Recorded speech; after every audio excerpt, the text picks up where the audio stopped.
Boa noite, pessoal, tudo bem? Hoje a gente vai dar continuidade nos nossos estudos. O nosso foco de aula hoje é o título 3 da Organização do Estado, mais especificamente o capítulo 7, que fala aí da administração pública.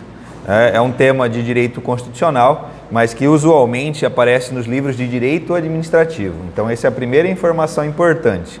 Ela está na Constituição Federal, mas se você pegar um livro de direito constitucional, em regra esse tópico você não vai encontrar lá, você vai encontrar nos livros de direito administrativo. Por quê? Porque ele é a base da administração pública e a administração pública é estudada no direito administrativo, ok? Então vamos lá, a gente vai começar pelo caput do artigo 37. Aqui no artigo 37 a gente encontra muitas informações, então a gente vai começar por partes, né? Primeiro vamos dar uma olhada no todo e depois a gente foca em uma parte. A administração pública direta e indireta de qualquer dos poderes da União, dos estados, do DF e dos municípios obedecerá aos princípios de legalidade, impessoalidade, moralidade, publicidade e eficiência. Geralmente, quando as pessoas começam a estudar o artigo 37, elas estudam pelos princípios, né? Aqui a metodologia é um pouco diferente, a gente não vai começar o estudo pelos princípios, a gente vai começar o estudo pela estrutura da administração pública. Por quê? Não adianta eu ter conhecimento dos princípios se eu não conheço a estrutura da administração pública, tá bom? Então o nosso foco nesse momento vai ser essa expressão, ó, administração pública direta e indireta, tá bom? Então vamos lá ver quem é a administração pública direta e indireta. Aqui eu trouxe para vocês a estrutura organizacional da administração pública da União do Poder Executivo. Então vou voltar aqui novamente, ó, administração pública direta e indireta de qualquer dos poderes. Quais são os poderes? Legislativo, Executivo e Judiciário, perfeito? De qualquer ente federado, União, Estado, DF e municípios. Então, olhando a estrutura, essa estrutura é a administração direta, a administração indireta do Poder Executivo Federal, ou seja, da União, beleza? O que isso significa? Que essa estrutura pode se repetir no Poder Executivo Estadual e no Poder Executivo Municipal e no Poder Executivo Distrital, beleza? Então, nós temos essa estrutura aqui. Voltando novamente, ó, a administração pública direta e indireta de qualquer dos poderes da União, dos estados, do DF, dos municípios, obedecerá os princípios. Nesse momento, a gente precisa entender que são 5 princípios, tá bom? Então nós temos 5 princípios aqui. Eles são popularmente conhecidos como LIMP. Legalidade, impessoalidade, moralidade, publicidade e eficiência. Perfeito? São esses tópicos aqui que estão relacionados e aos poucos a gente vai detalhando cada vez mais sobre esses princípios. Então, vamos lá. Vamos aprofundar um pouquinho agora sobre essa estrutura, a administração indireta. Por que sobre essa estrutura? Porque essa estrutura é composta por entidades. Aqui na administração direta, ela é composta por órgãos e aqui eu tenho a administração indireta formada por entidades. Qual que é a diferença básica da administração direta para a administração indireta? A administração direta não possui personalidade jurídica e a administração indireta possui personalidade jurídica. De uma maneira simples, aqui não tem CNPJ e aqui tem CNPJ, tá certo? Só para uma diferenciação básica. Por que é uma diferenciação básica? Porque aqui a gente está vendo a estrutura original, tipo o início da autarquia, o início da fundação pública, o início da empresa pública e o início da sociedade de economia mista, né? A legenda está aqui. Só que quando eu vou abaixando, quando eu vou seguindo aqui para baixo, eu vou ter que possuir órgãos, que são pessoas sem personalidade jurídica, ok? Então, todos, tanto a administração direta quanto a administração indireta, possuem órgãos. Exemplo, uma empresa pública. Uma empresa pública vai ter a diretoria de administração, a diretoria de pessoal. Todas essas diretorias são órgãos, tá bom? Mas elas são ligadas a uma pessoa jurídica, ou seja, uma entidade com personalidade jurídica, tá bom? Aqui não. Aqui eu tenho um ministério que vai ter órgãos, mas o ministério também é um órgão, que é ligado ao quem? Ao Poder Executivo, que também é um órgão. Beleza? Então, isso que eu preciso que vocês entendam aí. Vamos avançando agora para a literalidade do artigo 37. Aqui no artigo 37, inciso 19 e 20, a gente vai aprofundar sobre a administração indireta. Olha o que ele diz aqui, ó. Somente por lei específica poderá ser criada autarquia e autorizada a instituição de empresa pública, de sociedade de economia mista e de fundação, cabendo à lei complementar, neste último caso, definir as áreas de sua atuação. Então, se você reparar, pessoal, ele falou de autarquia, falou de empresa pública, falou de sociedade de economia mista e falou de fundação. Vou voltar à tela. Ele basicamente falou dessas quatro entidades aqui, ok? Então, por isso que essa aqui é a fundamentação constitucional da criação da administração indireta. Eu vou encontrar sobre administração indireta em outros locais? Vou, o Decreto-Lei 200/67, beleza? Mas nesse momento aqui a fundamentação é constitucional. Olha o que ele fala aqui, ó, somente por lei específica. O que é uma lei específica? Lei específica é uma lei que trata de um único assunto, ok? Então ela vai tratar de um único assunto. Qual que é esse único assunto que ela vai tratar? Vai tratar da criação de autarquia, ok? Agora vai ter uma outra lei que vai tratar da instituição de empresa pública. Aí vai ter outra lei que vai tratar da instituição de sociedade de economia mista. Vai ter outra lei que vai tratar da instituição de fundação. Ou seja, é uma lei específica para tratar de cada uma delas, beleza? Então, somente por lei específica poderá ser. Beleza, então agora a gente vai aprender a ler esse dispositivo. Então ele fala assim, ó, somente por lei específica poderá ser criada autarquia. Beleza? Então, ó, a autarquia é criada. Agora vamos lá. Somente por lei específica poderá ser autorizada a instituição de empresa pública. Então, o que eu quero dizer com isso? Que a autarquia é criada. Beleza? E a empresa pública é o quê? É autorizada. Beleza? E sociedade de economia mista? Também autorizada. E fundação? Fundação também é autorizada. Beleza? Então nós temos essa situação. Então a primeira coisa que a banca vai tentar fazer com você no dia da prova é tentar verificar se você sabe quem é criada e quem é autorizada. Eu brinco o seguinte, né? Quando no texto diz Deus criou a terra, teve algum procedimento burocrático entre o ato de criação da terra e o funcionamento da terra? Quando fala a expressão Deus criou a terra, significa que a terra já começou a funcionar imediatamente. E aqui que eu quero dizer com isso? É que quando fala assim, ó, a lei cria a autarquia já está funcionando automaticamente. Por quê? Porque a lei entrou em vigor, a autarquia já está valendo. Aqui não. Aqui eu brinco, ó, Deus autorizou a criação da terra. A terra já está funcionando? A terra não está funcionando. Ele precisa de um carimbo de alguma repartição pública para depois funcionar, tá certo? Então, ó, aqui é uma autorização de instituição de empresa pública. Então, vai ter uma lei autorizando, depois vai ter um outro ato para colocar em funcionamento a empresa pública, a sociedade de economia mista e a fundação. Beleza? E olha que ele fala assim, ó, cabendo a lei complementar neste último caso. Qual que é o último caso aqui? Fundação. Então, cabendo a lei complementar, no caso de fundação, definir as áreas de sua atuação. Tá certo? Vamos lá para o quadro, então. Então, o que nós temos aqui? Ó? Nós temos a autarquia. Né? A autarquia ela vai ser o quê? Criada ou autorizada? Ela vai ser criada. Beleza? Depois eu tenho quem mais? Eu tenho aqui a fundação, ok? Eu tenho a fundação, que ele chama aqui, ó, fundação. Só que aí vem um complemento, pessoal. Dentro da fundação eu vou ter dois tipos. Eu vou ter a fundação de direito público e eu vou ter a fundação de direito privado. Ok? Então eu vou ter esses dois tipos. Fundação de direito público e fundação de direito privado. O que a doutrina, a jurisprudência entende? Que a fundação de direito público é equiparada a uma autarquia. Beleza? Por que eu preciso que vocês entendam isso? É porque, de repente, na sua prova pode falar que a fundação foi criada. Se apareceu a expressão fundação criada, significa que ele está falando da fundação de direito público. Por quê? Porque a fundação de direito público é equivalente a quem? A autarquia.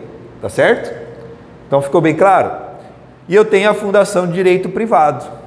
E a fundação de direito privado, ele tem um requisito. Qual que é o requisito? Ele precisa de uma lei complementar. Tá certo? Olha o que ele está falando aqui, ó. Cabendo a lei complementar. Neste último caso, quem que é o último caso? A fundação. Beleza? Definir as áreas de sua atuação. Então eu preciso de uma lei complementar para definir as áreas de atuação desta fundação pública de direito privado. Vou até colocar aqui em azul, ó. Essa fundação que ele está mencionando é uma fundação pública, tá bom? Essa fundação pública pode ser de direito público ou a fundação pública pode ser de direito privado. Beleza? Então, muito importante aí para vocês não confundirem. Uma informação complementar para vocês, ó. Aqui ele pede lei complementar, tá certo? Só que na prática, hoje não existe lei complementar. Hoje existe decreto-lei número 200/67. O STF, né? O STF falou que o decreto-lei 200/67 tem status de lei complementar. Tá certo?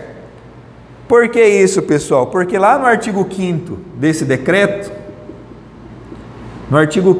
decreto, ele vai falar sobre a fundação pública de direito privado. Beleza? Conseguiram captar todas as informações? Então vamos lá novamente, ó.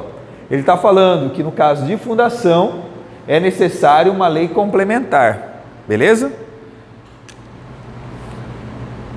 Nós temos a fundação pública, né? Porque se é da administração pública, é uma fundação pública, beleza?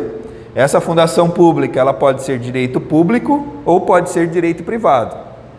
A que está sendo mencionada aqui é a fundação pública de direito privado, que está contida no decreto-lei 200/67. Como a Constituição atual fala que é necessário uma lei complementar para o funcionamento dessa fundação, e como até hoje não foi publicada essa lei complementar, o STF chegou e falou assim, ó, como não existe essa lei, eu vou pegar esse decreto-lei 200/67 e vou atribuir status de lei complementar. Ok? Então ela possui status de lei complementar. Beleza. Qual que é o próximo? Nós temos aí empresa pública e sociedade de economia mista. Então depois eu tenho aqui, ó, empresa pública. Opa. Empresa pública.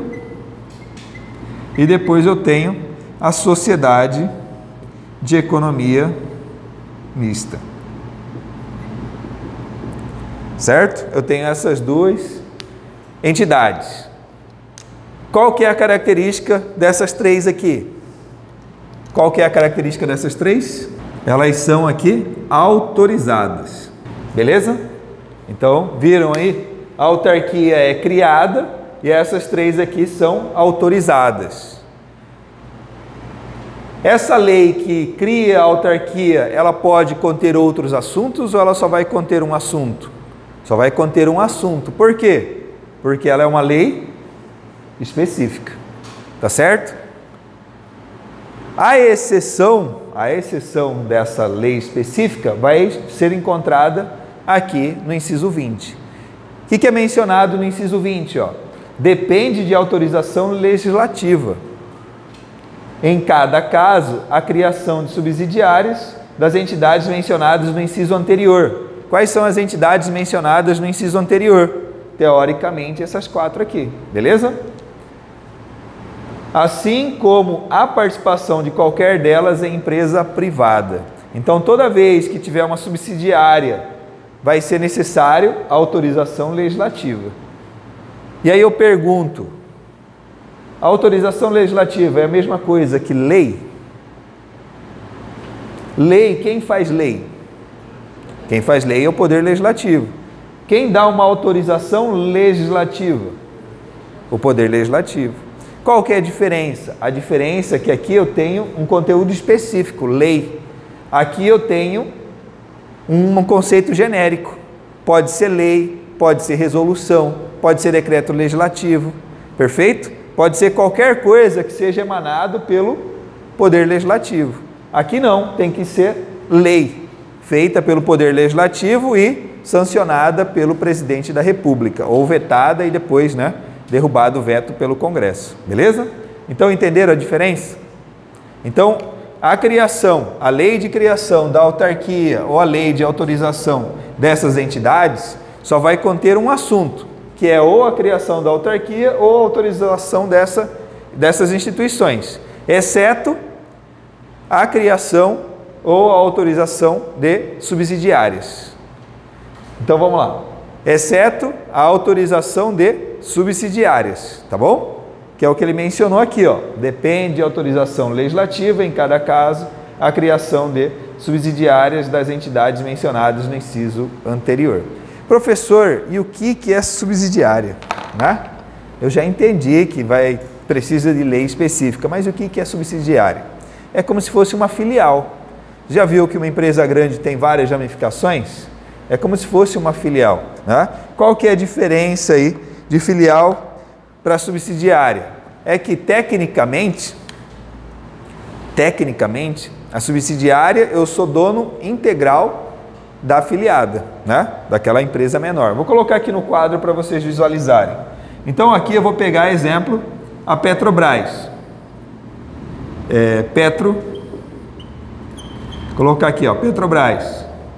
A Petrobras é uma sociedade de economia mista, ok? A Petrobras, ela vai lá e constitui a sociedade A, que é uma subsidiária. Ela vai e tem 100% das ações de A. E por que ela faz isso? É porque ela quer explorar uma outra atividade. Vou pegar o exemplo Banco do Brasil. Banco do Brasil é o quê? É um banco. Mas você sabia que o Banco do Brasil, no conglomerado, ela tem agências de turismo? Então, no lugar de Petrobras, coloca Banco do Brasil. Ela criou a empresa A, que é uma agência de turismo, para que ela possa explorar esse ramo de atividade. E aí ela é dona de 100% do capital. Perfeito? Por que você precisa entender isso? Porque em determinado momento vai vir a pergunta: essa empresa aqui, pertence à administração pública? E aí, pertence ou não pertence à administração pública? Se esse conjunto aqui pertence à administração pública, vou pegar aqui a Sociedade de Economia Mista, Petro, é dona de A, significa que A está dentro do patrimônio da administração pública. Perfeito? Por que você precisa ter ciência disso? É porque a gente vai visualizar algumas regras que vai perguntar: isso se estende às subsidiárias?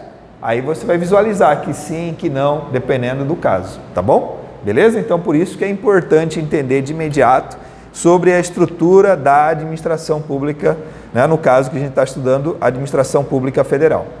Ok, avançando então. Agora a gente vai falar sobre a responsabilidade das pessoas jurídicas de direito público e as de direito privado. A gente já sabe quem são as de direito público e as de direito privado?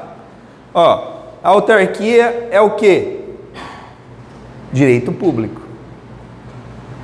Fundação pública de direito privado é o quê? Direito privado. Empresa pública é direito público ou direito privado? Direito privado. Sociedade de economia mista, direito público ou direito privado? Direito privado. Então o que você precisa estabelecer? Que daqui para baixo é tudo direito privado, daqui para cima é tudo direito público. Tá certo? Beleza? Então vamos lá. As pessoas jurídicas de direito público, a autarquia e fundação pública de direito público, ok? E as de direito privado, prestadoras de serviços públicos, responderão pelos danos que seus agentes, nessa qualidade, causarem a terceiros, assegurado o direito de regresso contra o responsável nos casos de dolo e culpa. Então, é o seguinte, pessoal, olha o que ele falou aqui, e as de direito privado. A gente já aprendeu que daqui para cá é de direito privado. Só que ele falou o seguinte, ó, as de direito privado, prestadoras de serviços públicos. Ele está ampliando o conjunto aqui. Exemplo, a empresa que faz a coleta de lixo. A empresa que faz a coleta de lixo é uma fundação pública de direito privado? Não, não é. Ela é uma empresa pública? Também não é. Ela é uma sociedade de economia mista? Também não é. Ela é uma empresa 100% privada que presta serviço à administração pública direta, não é ninguém disso aqui, presta, né, serviço à administração pública direta, e ela presta serviço de quê? De serviço público. Ela faz o papel da administração direta.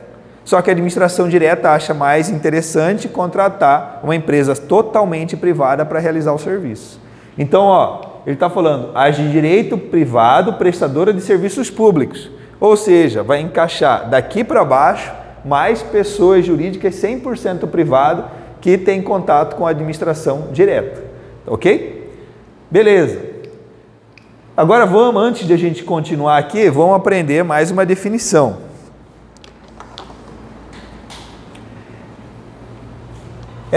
Vou apagar isso aqui, tá?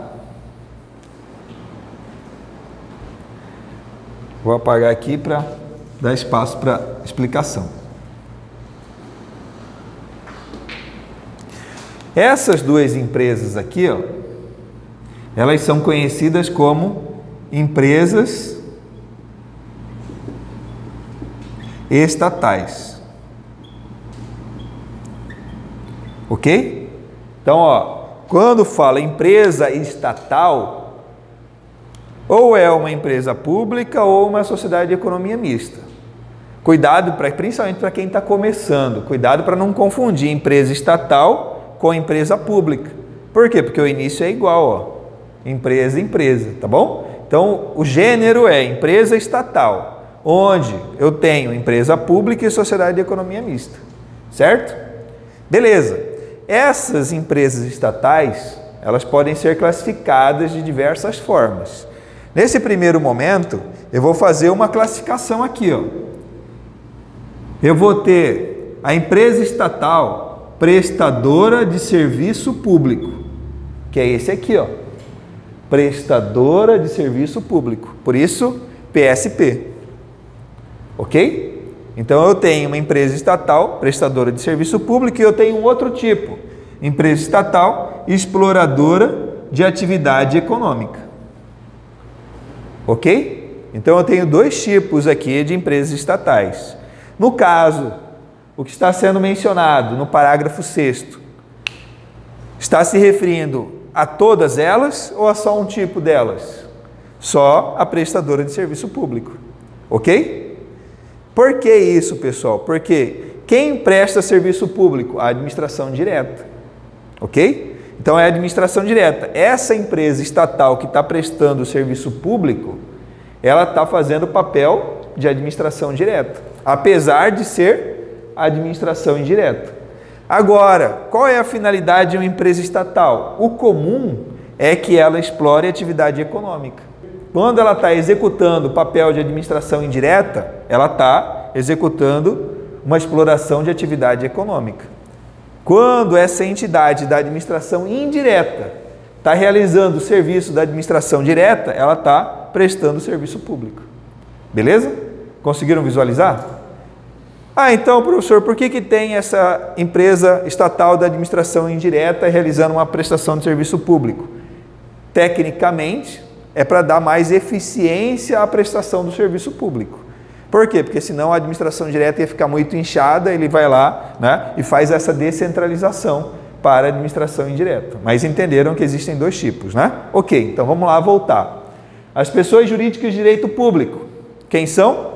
A autarquia e fundação pública de direito público, certo? Então, ó, daqui, direito público foi para prestadora de serviço público.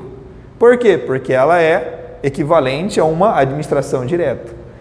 E essas duas aqui, elas são de direito público, também equivalentes à administração direta. Então, sentiram a semelhança? Ok? beleza então, vamos lá. As pessoas jurídicas de direito público e as de direito privado prestadoras de serviço público responderão pelos danos que seus agentes nessa qualidade causarem a terceiros. Isso aqui, todo esse trecho até aqui, é conhecida como responsabilidade objetiva. Então, vamos ter aqui dois tipos de responsabilidade. Eu vou ter a responsabilidade objetiva e eu vou ter a responsabilidade subjetiva. Tá certo? Então, eu vou ter dois tipos de responsabilidade. Quando não me importa o que aconteceu, né? Quando não me importa o que aconteceu, é responsabilidade objetiva. Olha o que ele está falando aqui, ó. As pessoas jurídicas de direito público e as de direito privado prestadoras de serviço público responderão pelos danos que seus agentes nessa qualidade causarem a terceiros. Não está perguntando como foi o dano. Falou, ó, o agente causou o dano. Então é uma responsabilidade objetiva. O que é uma responsabilidade subjetiva? Quando me interessa se teve dolo ou se teve culpa.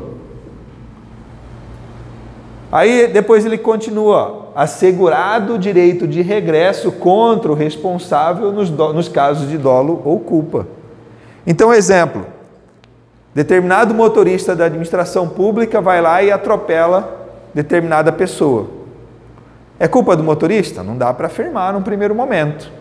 Mas num primeiro momento vou dar para reconhecer que a administração pública tem responsabilidade objetiva. Independente se é culpa ou não do motorista, a administração pública vai ter que indenizar caso ela seja acionada judicialmente. Beleza? Aí, caso a administração pública seja penalizada em pagar, de repente, uma indenização, essa administração pública pode ir contra o servidor. Então, ela vai fazer a investigação para descobrir se realmente o servidor teve culpa ou se teve dolo. Se teve culpa ou se teve dolo, ela pode ir contra o servidor para recuperar esse dinheiro. Agora, se não teve nem culpa nem dolo, que é possível, né? Aí ela não recupera. Então vamos lá, o que é culpa? É quando é sem intenção. O que é dolo? É quando tem a intenção. Então vamos lá, o motorista quis atropelar. Pô, aquele cara é meu inimigo, vou aproveitar agora que estou no horário de serviço, pegando a viatura e vou lá e atropelo. Puf! Ok, então a administração pública pode ir lá e recuperar esse dinheiro que indenizou a vítima do acidente. Se de repente ele dormiu no volante, de repente ele estava no celular, né? É culpa. E aí ele também vai ter que ressarcir a administração pública pelo valor que a administração pública pagou para a vítima, ok? Então nesses dois casos sim. Ah, professor, qual seria o terceiro caso? Caso fortuito ou força maior. Exemplo, caiu um raio no carro, descontrolou todos os sistemas eletrônicos lá, e aí ele de repente parou do nada, e veio a moto que estava atrás, capotou, bateu em cima, capotou, não teve culpa nenhuma. Foi um acidente da natureza ali. Então assim, um caso fortuito ou força maior, e aí ele não vai indenizar de nenhuma forma, tá bom? Então ficou bem claro? Nós temos aí responsabilidade objetiva até aqui e responsabilidade subjetiva aqui, certo? Então vamos lá novamente. Quem tem responsabilidade objetiva? Entidades de direito público. Quem são as entidades de direito público? A administração direta, a autarquia, fundação pública de direito público e empresas estatais prestadoras de serviço público e qualquer outra pessoa jurídica de direito privado, 100% privado, né, que não pertence à administração pública, mas que preste serviço público. Então, vocês conseguiram captar, pessoal, que o foco principal é ser um representante da administração direta? Executar alguma atividade da administração direta? Aí sim ele vai ter a responsabilidade objetiva, tá bom? E aí, né, a administração pública pode pedir aí o direito de regresso em relação aos valores gastos. Ok? Ficou alguma dúvida? Ok, dando continuidade ainda sobre a estrutura da administração pública, a gente vai lá para o parágrafo 8º do artigo 37. Lá no parágrafo 8º a gente vai aprender sobre a administração gerencial. pouca gente conhece a respeito de administração gerencial, mas vamos lá. A administração pública, para chegar a essa classificação aqui, não foi de um dia para o outro. A administração pública erra todo dia e todo dia ela está tentando se corrigir e evoluir. Do ponto de vista da evolução, hoje nós estamos na administração pública gerencial. Vou colocar aqui, nós temos a primeira administração pública, né? Como inicial, a administração pública patrimonialista, tá bom? Então a primeira administração pública foi a administração pública patrimonialista.